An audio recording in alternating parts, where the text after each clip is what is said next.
Hello there, and welcome to the first episode of Explaining TV Show Season Finales. This week, we get to analyze The Flash's Season 2 finale. Consider yourself warned, there will be major spoilers, so if you haven't watched the episode yet, just go and watch it before you watch this video.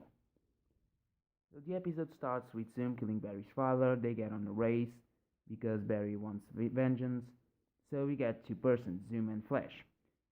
At one point, Zoom is able to create a time remnant. What is a time remnant? I'll explain later.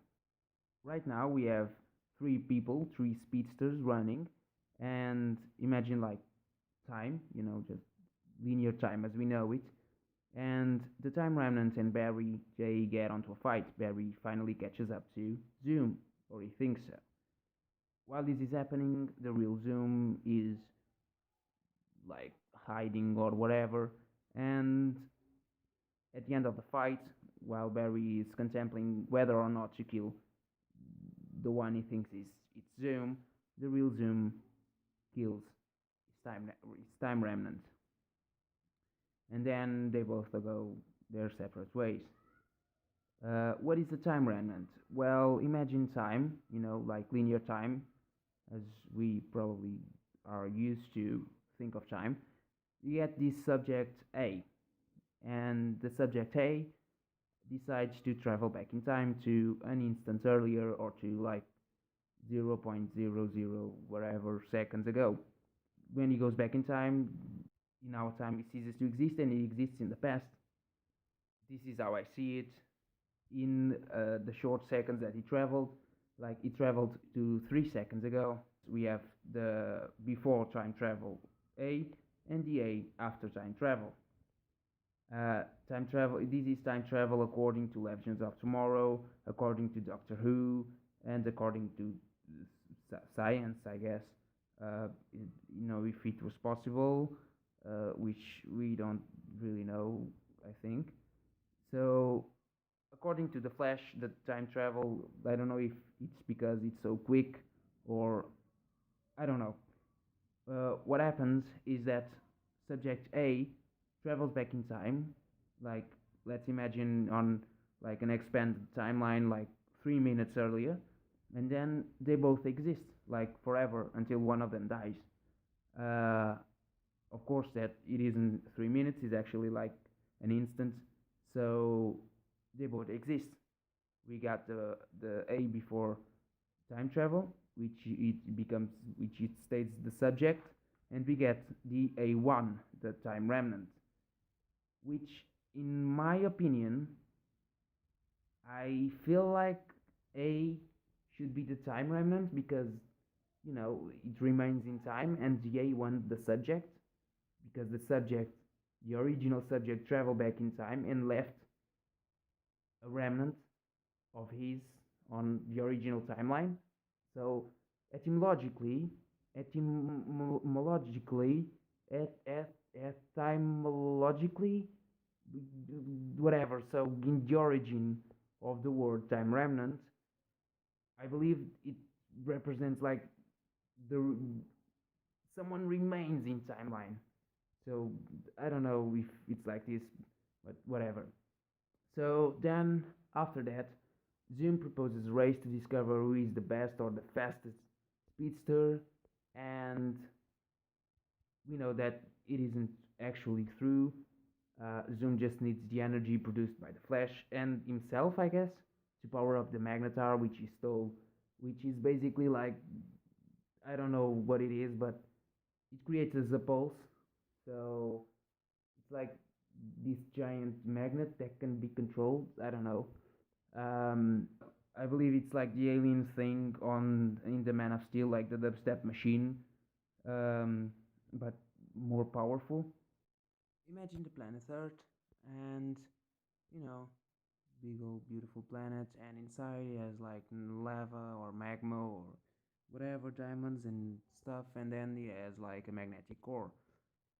This is not upscale or scientifically correct, or and if you kind of like squint your eyes, it kind of looks like Sauron from Lord of the Rings. You know, get it? just like it. So how does the magnetar work? The magnetar emits this magnetic pulse, which goes like it's a wavy thing, and so then we get this conundrum, which is the Flash is actually going to race Zoom, and the team doesn't want it. So you know they trap Barry on a cell on Star Labs. Then they send Zoom. The plan is to send Zoom to R2. Uh, it went sideways, so Zoom and Joe go to R2, and Wally is like super pissed off, and he releases Barry.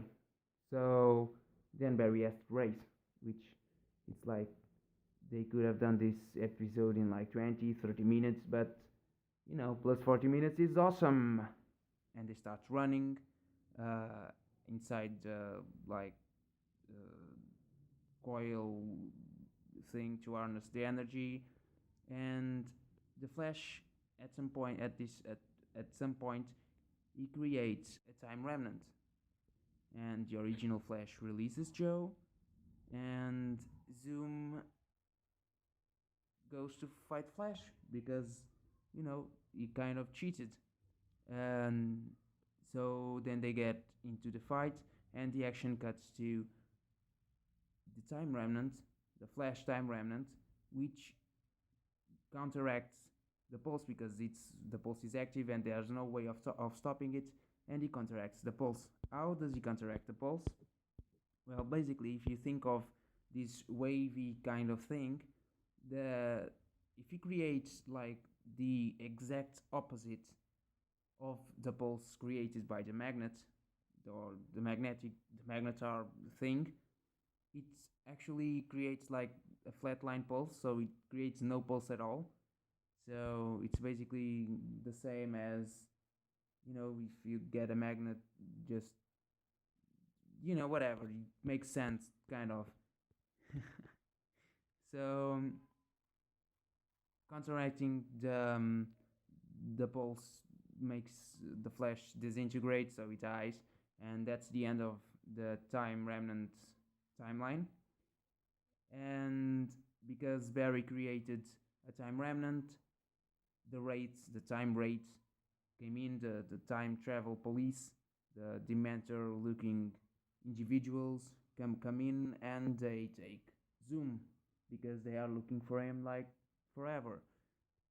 So I think Zoom is trapped in the Speed Force, or he died, or disintegrated. It basically became like a mummy, and his timeline has ended. Flash's timeline, on the other hand, continues. So basically, that's the end of the Zoom saga. Now, the biggest question of the finale: how will the Nora Allen saving thing change the world or the timeline or whatever? I'm gonna be like really straight with you. I actually am trying to figure that out myself.